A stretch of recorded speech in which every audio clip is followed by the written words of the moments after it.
desde que a quinta edição foi lançada, que tem um pessoal com uma linha de raciocínio bem interessante. Eles falam que as magias de cura não são eficazes e que fazer um personagem que fosse focado 100% em recuperar o ponto de vida dos seus aliados não vai ser efetivo em combate. Existe alguma verdade no que o pessoal fala, mas tem um outro ponto aqui que eu quero falar com vocês que vai ser inegável. Se existisse uma forma da gente fazer com que o D&D quinta edição fosse 100% eficaz em curar os seus personagens, eu garanto que você não ia gostar. E até o final do vídeo eu vou provar isso para você.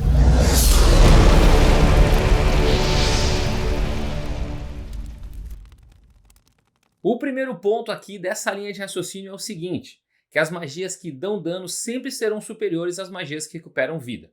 Vamos analisar duas aqui para facilitar. Se a gente pega a magia Infligir Ferimentos, ela é uma magia de primeiro círculo que vai dar 3d10 de dano, que na média vai ser 16.5. Se a gente vai para uma magia como Curar Ferimentos Leves, ela na média vai dar 7,5 pontos de vida recuperados para o seu aliado. O que acontece aqui é que existe sim uma grande diferença. Mesmo que a gente pegasse uma outra magia aí de primeiro círculo, como Raio Nauseante, por exemplo, que está dando 2d8 de dano.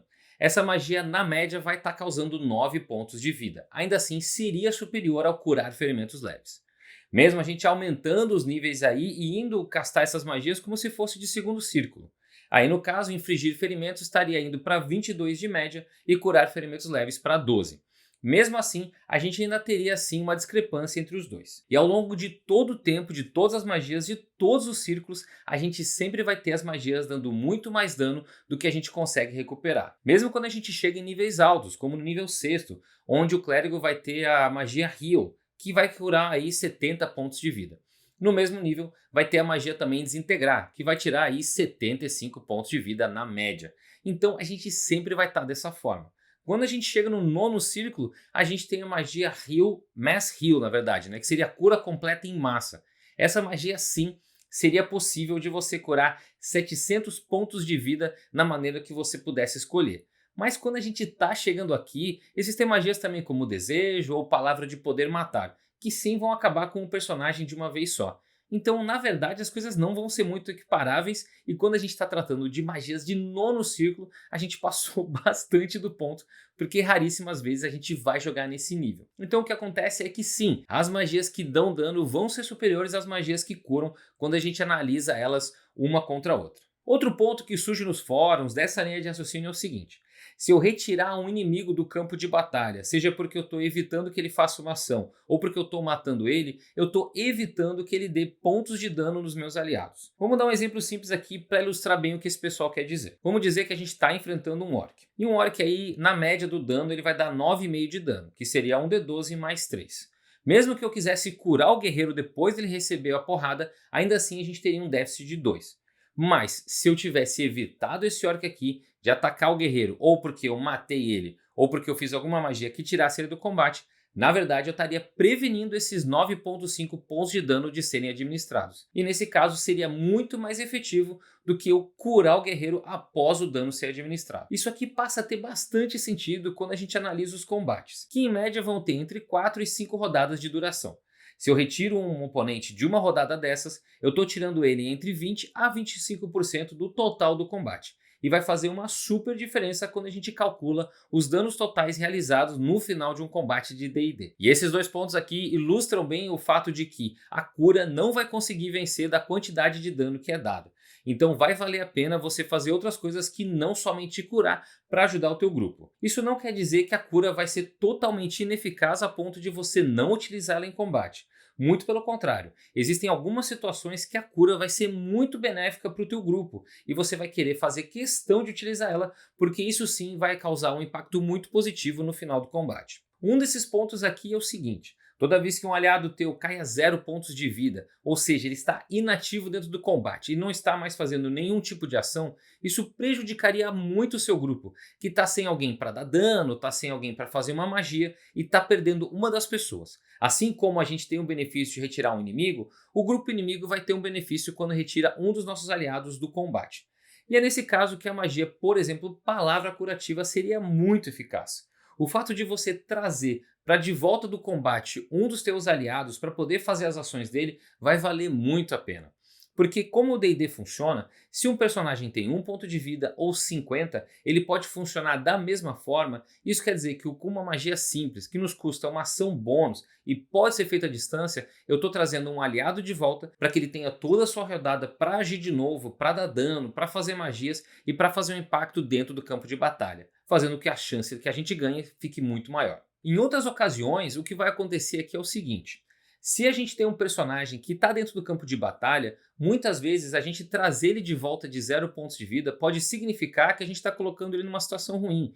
Pode ser que a gente traga ele e logo na sequência vai ser o turno do inimigo, que vai simplesmente bater nele e colocar ele para baixo de novo e ele vai ficar sem ação dele. Nesse caso, a gente vai querer com que esse nosso aliado não caia quando chegar na vez dele, para que ele possa manter as suas ações e possa continuar dando dano se ele for um guerreiro ou mantendo uma magia se ele for um mago. E é nesse caso que vai valer a pena a gente querer curar os nossos aliados para que eles continuem ativos dentro do campo de batalha. Pode ser que o dano que a gente está recebendo seja maior que a cura, mas muitas vezes curar o teu aliado vai permitir que ele se permaneça mais tempo ativo dentro do campo de batalha e continue dando dano nos inimigos. Ou no caso, se ele for um mago, por exemplo, ele poderia se manter concentrando numa magia super efetiva, como no caso aí padrão hipnótico, mantendo um controle sobre o grupo e sobre o combate, o que vai favorecer muito o nosso grupo. Com tudo isso colocado aqui, a gente pode perceber que sim, quando a gente está pensando em colocar a cura contra o dano, ela vai acabar sendo ineficaz, porque o dano cresce muito mais do que as magias de cura são capazes de manter. Mas isso aí não quer dizer que ela é totalmente ineficaz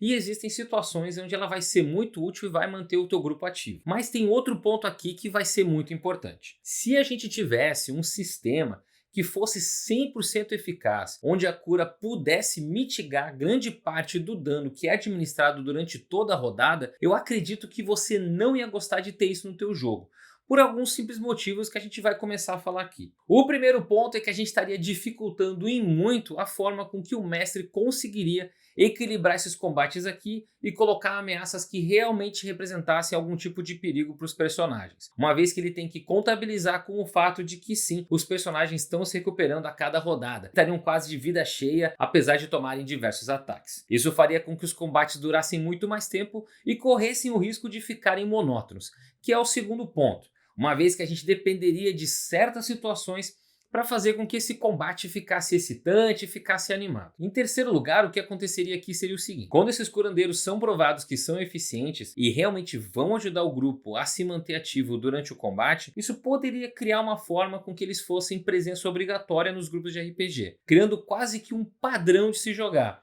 A gente teria um grupo composto por personagens que são sempre muito parecidos. E a gente perde toda a variabilidade que existe dentro do RPG e a possibilidade de você criar personagens da forma como você gostaria. Com isso em mente, a gente pode imaginar que se criasse uma forma de jogar, porque o mestre pode adotar as mesmas estratégias que os jogadores e ter um curandeiro em meio ao seu grupo de personagens. E quando os curandeiros estão ativos, o que vai acontecer é que esse combate pode durar praticamente indefinidamente. Então uma estratégia válida seria eliminar os curandeiros do time oposto. E quando a gente começa a colocar isso, existiria uma forma de jogar, um padrão, que acabaria se repetindo combate após combate. E isso estragaria toda a parte dinâmica e divertida que existe num combate de D&D, porque a gente teria um alvo e uma forma correta de se jogar. Além de tudo isso, quando a cura é eficaz, a gente acaba perdendo uma das partes mais bacanas de todo o RPG, que seria o medo de perder o teu personagem. Uma das grandes diferenças que existe entre um RPG e um jogo de videogame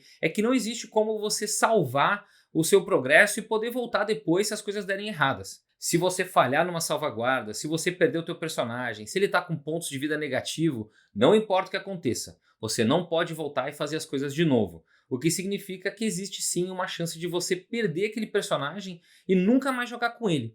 E o fato de a cura não ser eficaz vai permitir com que a gente tenha o medo que isso realmente possa acontecer. Quando a cura passa a ser eficaz, eu não tenho medo de perder meu personagem, ele acaba não sendo significativo. É como se a gente está jogando um jogo no modo fácil com saves infinitos. A gente pode praticamente fazer quantas vezes a gente quiser, e o jogo se transforma numa coisa muito chata. E é por isso que o RPG tem toda essa mágica, porque a gente realmente se importa com esses personagens. A gente não quer perder eles. As melhores histórias de RPG que eu já tive na minha vida foram quando o grupo estava todo danificado. A gente estava enfrentando inimigos muito superiores e a gente estava tendo que se virar para manter todo mundo vivo.